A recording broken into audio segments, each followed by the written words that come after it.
and welcome. You're watching Your Trades with me, Mansi Dave and Kavita Thaplyal. The Friday session for the domestic market was a challenging session. We did see all the important levels tanking down, both for the benchmarks as well as the broader market. Quite a tricky session, Kavita, and a challenging one as well. Absolutely. No Friday cheer for the market. And in fact, this was the biggest weekly fall since April, if we have to look at it that way. Biggest weekly fall since May for reality index. And talking about the Nifty has closed down almost on the day's low level and, sub 24,900 levels, and Nifty declined for the fourth straight week. This is what we've got to really factor in. In fact, even the broader markets were not in support. Even they closed in red, almost 1.5% or 2% down, both mid cap and small cap. In fact, if we just specifically talk about small cap, this was the largest fall since March that we have seen. And talking about sector specific action for the entire week that we've seen, specifically talking about FMCG, that snaps 2-week gaining streak that saw back to back. In fact, pharma was a little relief in terms of Friday's trade, but having said that, the entire week, even Nifty Bank we've seen doing better, but then on Friday's trade, we've seen even that dropping down. So not a great end of the week as far as Friday trading session is concerned, but then let's get you more on what's happening, what will happen next week, and also what's the entire market movement now expected for the next week in terms of results as well. Mansi. Absolutely. And yes, you're right when you say that it was just the pharma sector which was trying to help the market, but that support was quite less. All the other sectors barring pharma were actually growing through challenges and we're witnessing downtrends. But we also have our market experts to help us analyze what should be your strategy for the coming week, which is very important, and not just on a technical basis, on fundamental basis, that is important as well. Rajesh Palavia, Head Technical and Derivative Research at Axis Securities, and we also have market expert Ajay Bagga joining with us. Rajesh, Ajay, thank you so much for giving your time to ET Now. Ajay sir, I'll start with you. Really good talking to you after long. Mansi this side. Yes, a lot of challenges from the global fronts and a lot of news flows coming in. Earnings season is something which we had high hopes from, but the domestic markets are not getting the support it should. How do you analyze the market at present?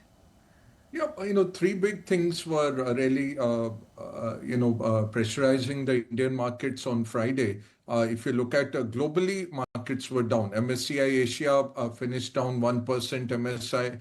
MSCI Europe at the time of halfway through the European trading was down about 0.6%. MSCI emerging markets down 0.7%. So the correction in the markets was pervasive. The reason behind it is, one, there has been a strong recovery from April onwards. We saw a bit of a dip going into the July deadlines, then those got rolled over to 1st August as we are coming nearer to 1st August. And it is a news flow heavy week that is coming up next week with the Fed meeting as well as the August 1st deadline. Global markets are a little wary, and the Indian markets also saw that. The news is that it's a fourth consecutive week of fall in the Nifty, and that has largely been led by FPIs selling out, and that is more to do with the valuation concerns.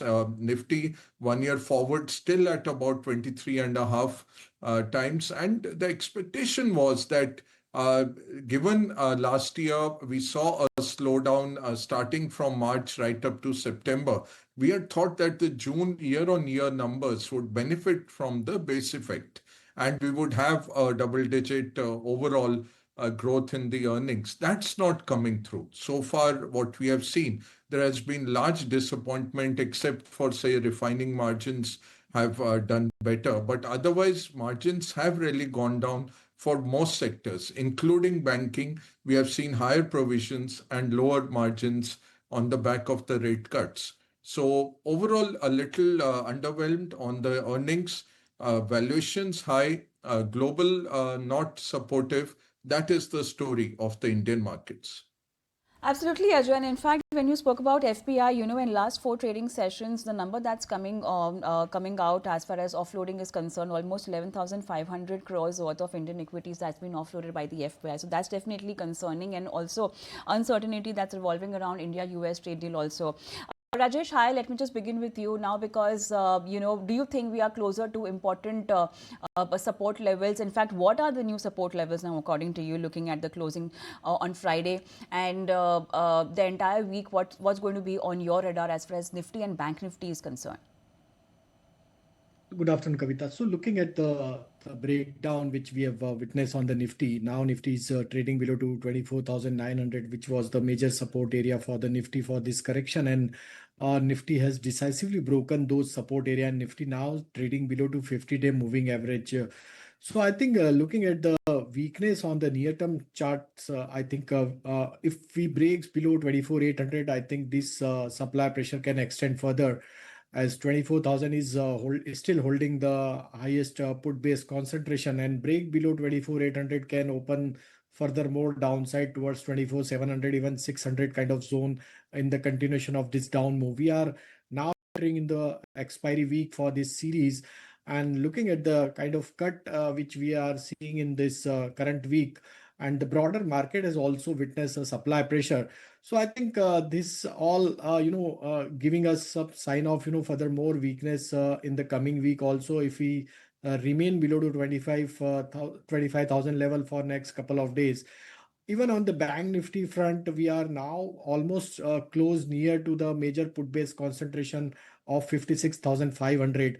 Looking at the supply pressure throughout the session for the day is clearly witnessing that, yes, there is a possibility that, we may break 56,500 level in the coming week. And if it happens, then next put base concentration is placed at 56,000. So another 500 point cut we may see if we open Monday below 56,500. So this could be the possibility for Bank Nifty also. So I think both indices are now trading below to near-term support area.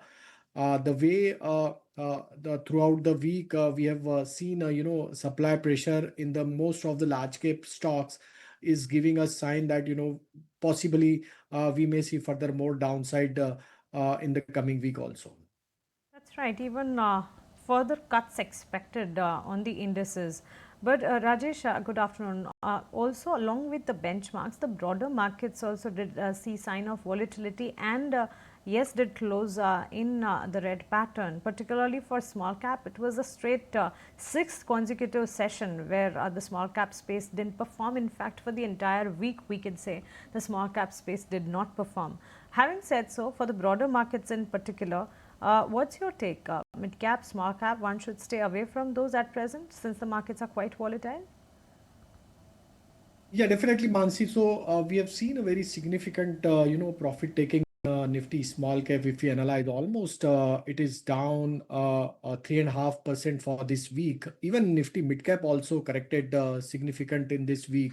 Both indices now slip below 250-day moving average, and looking at the kind of cut in the mid cap and small cap space, we believe yes, there could be further possibility of another round of supply pressure in the coming week, as Nifty is also broken important support area, and this is the fourth consecutive week for the Nifty also, where Nifty is making lower high lower low formation. So that's a sign of sustained supply pressure.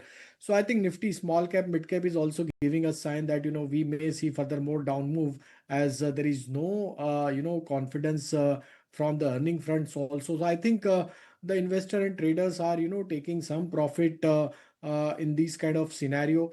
So maybe we could see broader market may also correct further in the coming week. Sure.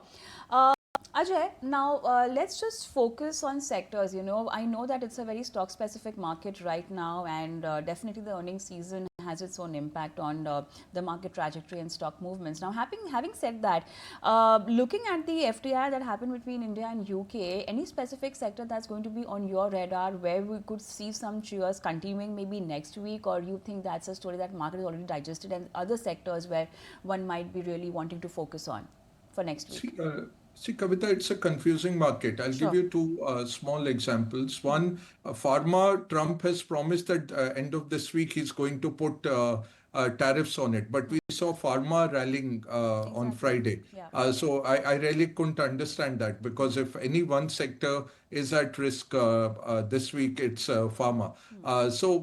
Secondly, if you look at the overall market, you know, 150,000 crores promoters and PE funds have been able to sell in this market with ease, with very little impact cost. The market has absorbed it. Primary markets are really in a frenzy. We are going to have a historic high this year in the primary markets. Highest ever fundraising will happen. QIP for the biggest bank comes in at 25,000 crores, gets more than 100,000 crores of bids. So there is enough liquidity. There is enough appetite in this market. The retailers are giving an exit to the FPIs. And it's one of that bipolar market where the retailers are opening the doors for the institutions to exit. And that sentiment is keeping the markets resilient. When this sentiment turns, and the big catalyst for that will be maybe mid-August or end August, when a India-US tariff deal is announced around 15%.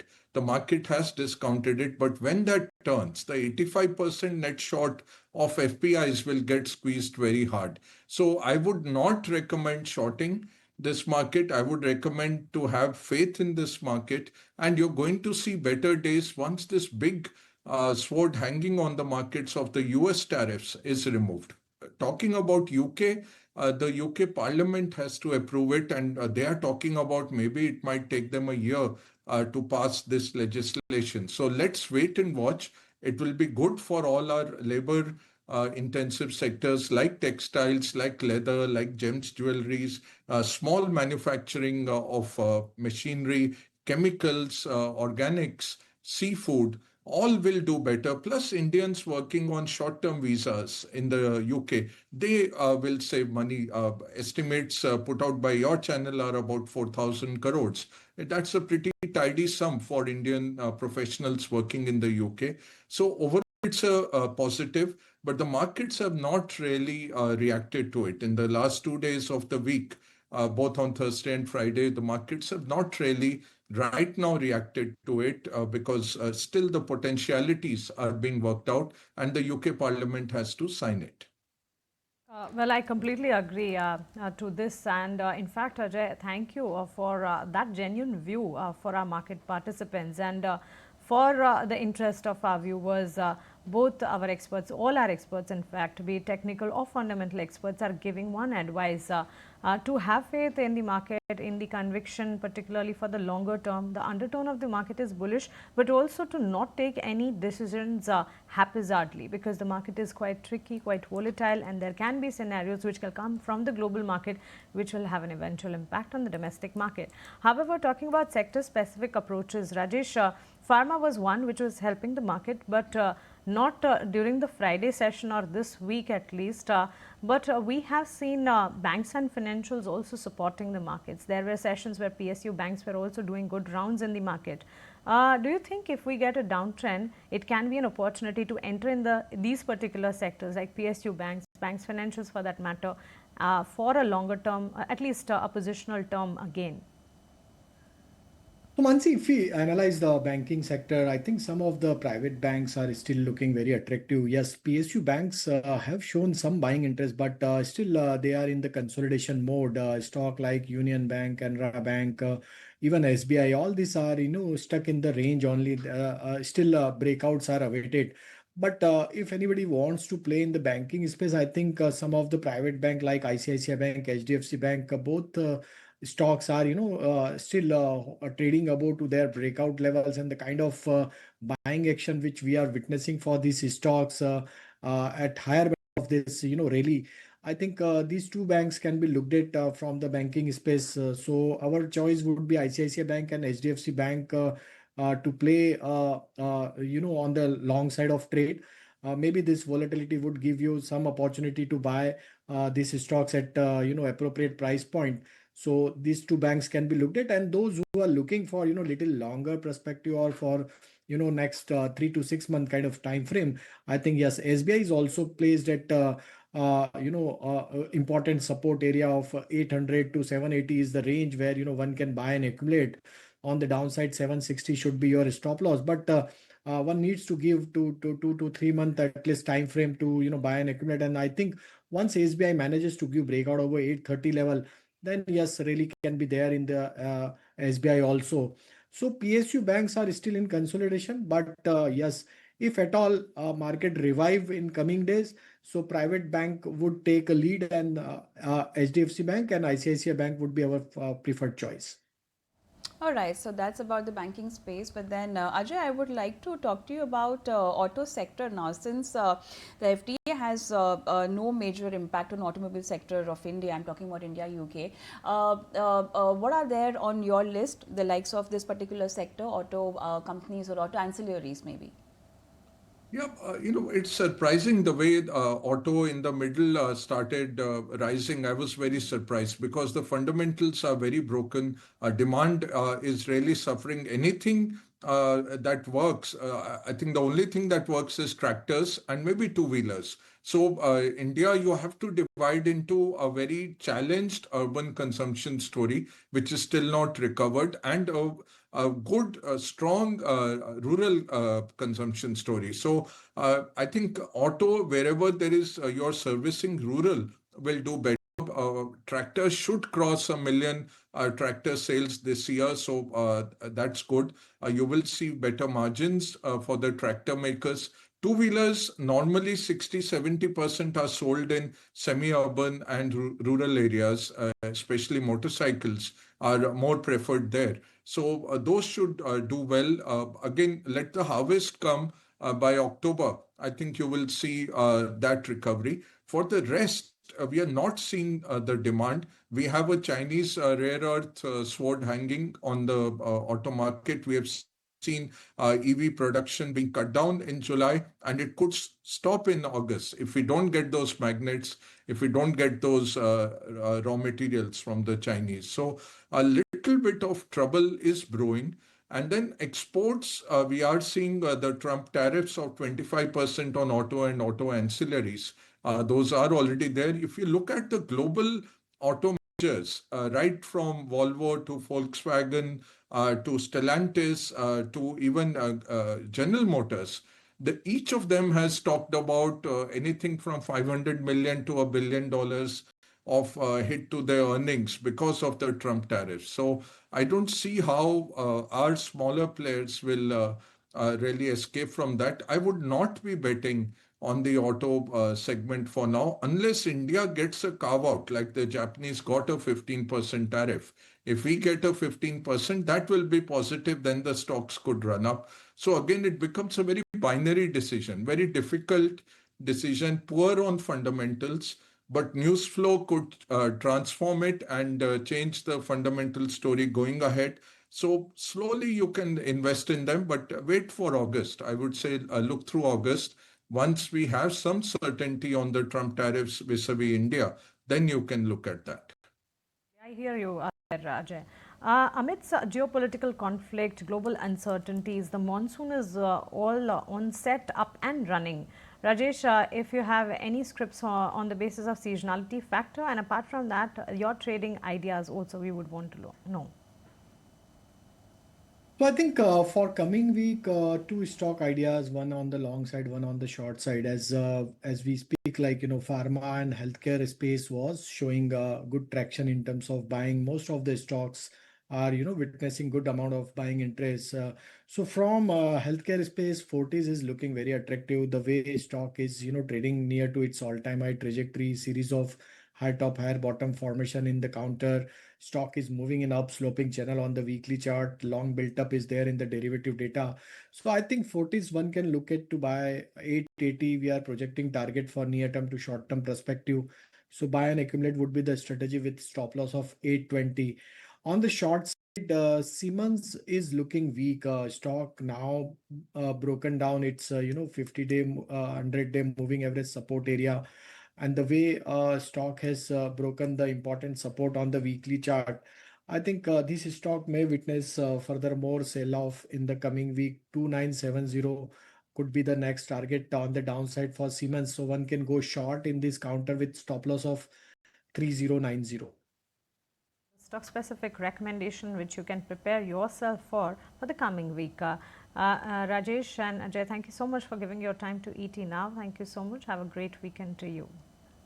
With that, we wrap this edition of Markets, Your Trades. But at the same time, there's a lot lined up. And while we go, an interesting update for you. The historic India-UK free trade agreement is set to have a wide-ranging and lasting impact on not just India-UK trade relations, but also on the global trade. ET Now speaks to top honkos of India Inc. like Sunil Bharti Mittal, Anish Shah, Sudarshan Venu, and Ashish Chauhan. And we did get their views. We'll let you listen to those views while we bid a goodbye. Thank you. The US, the big one, which is, as you know, under very active and advanced stages of discussions. I am confident that we will see some early harvest or at least an interim deal being signed with the US as well. On the UK-India side, the small modular reactors for our nuclear needs, green hydrogen, drones, UAVs, hypersonic missile technology, I think these are the areas which India should gain on an urgent basis from the UK. The trade target of $120 billion in the next 5 years, jumping from 56 billion, is an ambitious one. This FTA lays out a runway to achieve that ambition. In the free trade agreement itself, there are multiple areas that will allow for a huge win for both countries and multiple industries.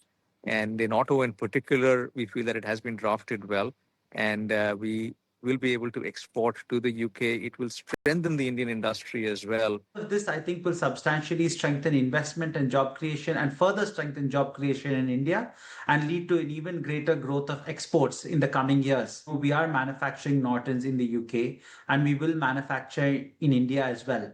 So the FTA will allow us much easier movement of goods, reduced tariffs, and this will help us leverage some of the component sourcing in England and some of the component sourcing in India and leverage the manufacturing bases in both countries to serve our customers globally. This is also a template for India to do free trade agreement with other countries like US or EU and even Japan for that matter. And that's going to be an interesting play. India has become very good, not only in services, but now also high-tech exports like mobile phones and servers and other things. And now even chips are going to be exported. But overall, this is a win-win deal which has been signed.